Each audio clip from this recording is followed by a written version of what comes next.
Hello everyone, আসসালামু আলাইকুম।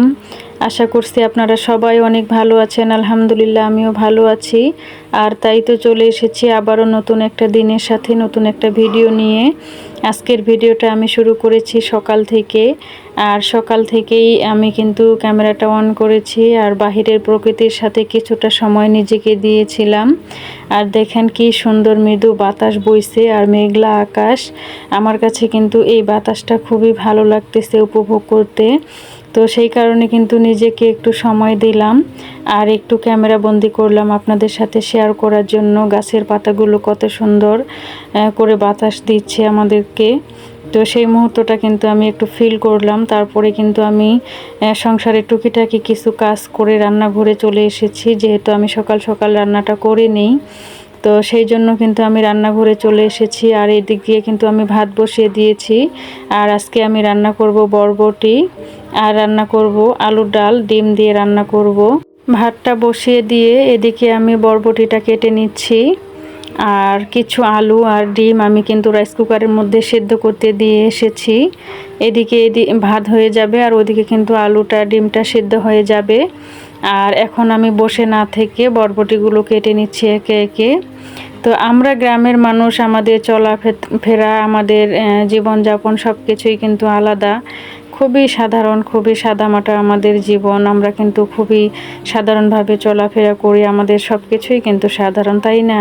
গ্রামের মানুষের চলাফেরাটাই কিন্তু আলাদা। তো আমি কথা বলতে বলতে আমি কিন্তু বরবটিগুলো সবগুলোই কেটে নিয়েছি, নিয়ে কিন্তু আপনাদের সাথে একটু শেয়ার করতেছি।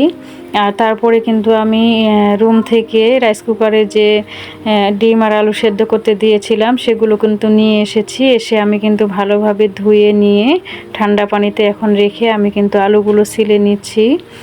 আর এই আলুগুলো ছিলে নিয়ে তারপরে কিন্তু আমি এগুলো গ্লাস দিয়ে ভালোভাবে পেস্ট করে নিব, নিয়ে কিন্তু তারপরে আমি রান্না করব। আর আমি কিন্তু একে একে আলুগুলো সবগুলোই কিন্তু আমি ছিলে নিয়েছি, নেওয়ার পরে আপনাদেরকে একটু দেখিয়ে দিলাম। তারপরে কিন্তু আমি ডিমগুলো ছিলে নিচ্ছি। আর আজকে কিন্তু অন্য কোনো সবজি ছিল না, তো সেই কারণে আজকে ভাবলাম যে আলুর ডাল আর একটু ডিম দিয়ে রান্না করি আর একটা ভাজি করলেই হয়ে যাবে। তো আমি কিন্তু ডিমগুলো ছিলে নিলাম, নেওয়ার পরে এদিকে আবার আলুগুলো আমি কিন্তু অফ ক্যামেরাতে স্টিলের গ্লাস দিয়ে আমি কিন্তু ভালোভাবে পেস্ট করে নিয়েছি। নেওয়ার পরে আবার ডিমগুলোতে একটু লবণ হলুদ দিয়ে মেখে নিয়েছি আর আমি কিন্তু এখন রান্না করব।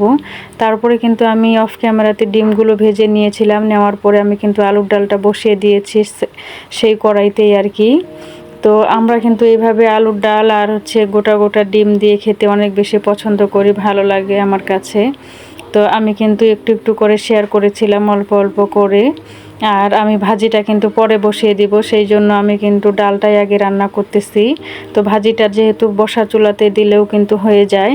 আমরা যারা মাটির চুলার মধ্যে রান্না করি আমরা কিন্তু ভাজি একটু বসা চুলার মধ্যেই বসিয়ে রেখে করি। তারপরে কিন্তু আমি আলুর ডালটা হয়ে গিয়েছে, সেটা কিন্তু আমি নামিয়ে নিলাম। আর নামিয়ে নিয়ে সেটাও একটু আপনাদের সাথে শেয়ার করলাম। তারপরে কিন্তু আমি আবার যে বরবটিগুলো কেটেছিলাম, কয়েকটা আলু দিয়েছিলাম, সেই ভাজিটাও কিন্তু আমি বসিয়ে দিয়েছি আর সেটাও কিন্তু আপনাদের সাথে একটু শেয়ার করলাম। তারপরে কিন্তু আমার রান্না বাড়া খাওয়া দাওয়া সব কাজকর্ম হয়ে গিয়েছে। আর কিছুটা সময় কিন্তু আমি একটু জিরিয়ে নিয়েছিলাম, নেওয়ার পরে এখন তো আবার সংসারের কাজে কর্মে লেগে গিয়েছি। আর আমি কিন্তু কিছু কাপড় ছিল, সেই কাপড়গুলো এখন ধুয়ে দিয়েছি। আর ধুয়ে দেওয়ার পরে সেই কাপড়গুলো কিন্তু আমি নিয়ে এসেছি, এখন রোদে দিতে হবে। আর আজকের কিন্তু বাতাসটা খুব সুন্দর, কয়েকদিন থেকেই কিন্তু বাতাসটা রোদও আছে আর একটু বাতাসও আছে, মেঘলা মেঘলা আকাশও করতেছে। তো অনেক ভালো আবহাওয়াটা কিন্তু বেশ ভালো লাগতেছে। আমি কিন্তু একে একে এখানে কাপড়গুলো শুকাতে দিচ্ছি। আর আজকে আমি আমার এই ভিডিওর মধ্যে যারা আছেন আপনাদেরকে অসংখ্য ধন্যবাদ জানাই। যারা একটা লাইক দেননি প্লিজ ভিডিওর মধ্যে একটা লাইক দিয়ে ভিডিওটা কন্টিনিউ করবেন। আর আমার এই ধরনের সাদামাটা লাইফস্টাইল ভিডিও যদি আপনাদের কাছে ভালো লাগে তাহলে চ্যানেলটি সাবস্ক্রাইব করে আমার পাশে থেকে যেতে পারেন।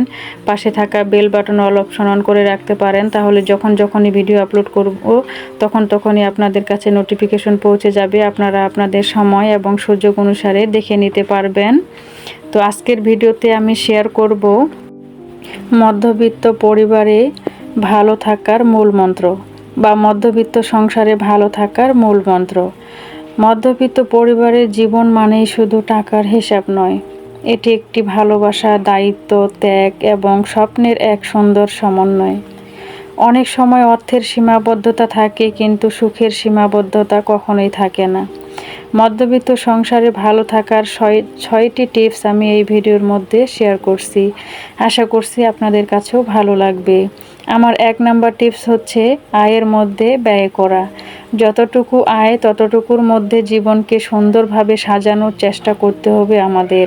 অপ্রয়োজনীয় খরচ কমিয়ে ভবিষ্যতের জন্য কিছু কিছু সঞ্চয় করে রাখা অনেক বেশি জরুরি আমাদের। 2 নাম্বার টিপস হচ্ছে তুলনা নয়, কৃতজ্ঞতা। অন্যের জীবন দেখে নিজের সংসারকে কখনোই ছোট মনে করলে অশান্তিই বেড়ে যায়। নিজের যা আছে তার জন্য সবসময় কৃতজ্ঞ থাকতে হবে। যেটুকু আছে সেটুকু নিয়ে ভালো থাকার চেষ্টা করতে হবে, তবেই পরিবার থাকবে সুন্দর। 3 নাম্বার টিপস হচ্ছে পারিবারিক সম্পর্কে গুরুত্ব দেওয়া। একসঙ্গে বসে খাওয়া, গল্প করা, একে অপরের কথা মন দিয়ে শোনা, এসব ছোট ছোট অভ্যাস পরিবারকে আরও বেশি শক্তিশালী করে তোলে। আমার 4 নাম্বার টিপস হচ্ছে সম্মান এবং ধৈর্য বজায় রাখা। সংসারে মতের অমিল হবে, এটাই কিন্তু স্বাভাবিক, কিন্তু রাগের বদলে ধৈর্য আর সম্মান দিয়ে কথা বললে অনেক বড় সমস্যাও সহজে সমাধান হয়ে যায়। আমার 5 নাম্বার টিপস হচ্ছে সন্তানকে মূল্যবোধ শেখান। শুধু ভালো পড়াশোনা নয়, সততা, পরিশ্রম, মানসিকতা এবং বড়দের সম্মান করার শিক্ষা দিন। এগুলো জীবনের আসল সম্পদ। 6 নাম্বার টিপস হচ্ছে সুখ ছোট ছোট মুহূর্তে খুঁজুন। দামি জিনিসে নয়, পরিবারের সঙ্গে কাটানোর সময় 1 কাপ চা, একসঙ্গে হাসি বা ছোট ছোট একটি বেড়ানো, এসব জীবনের প্রকৃত আনন্দ। মধ্যবিত্ত পরিবারের সবচেয়ে বড় সম্পদ হলো টাকা নয়, বরং পারিবারিক ভালোবাসা, বিশ্বাস এবং একে অপরের পাশে থাকার মানসিকতা।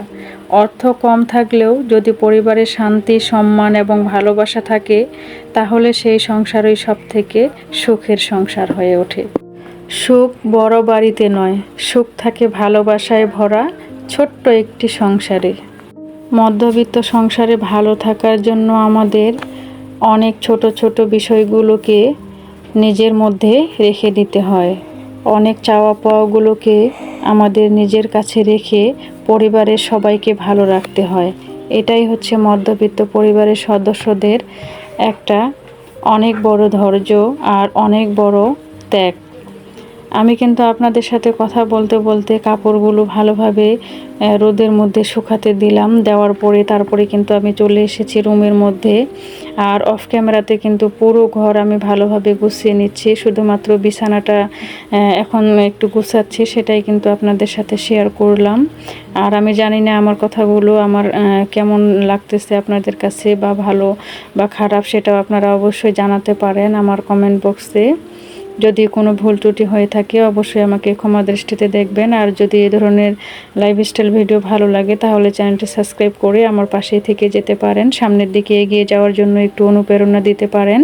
আপনাদের অনুপ্রেরণা, আপনাদের ভালোবাসা পেলে সামনে এগিয়ে যাওয়ার জন্য অনেক বেশি আগ্রহ, আর আমার কাজ করার জন্য যে অনুপ্রেরণা, সেটা কিন্তু আমি অনেক বেশি পাবো আপনাদের ভালোবাসায়।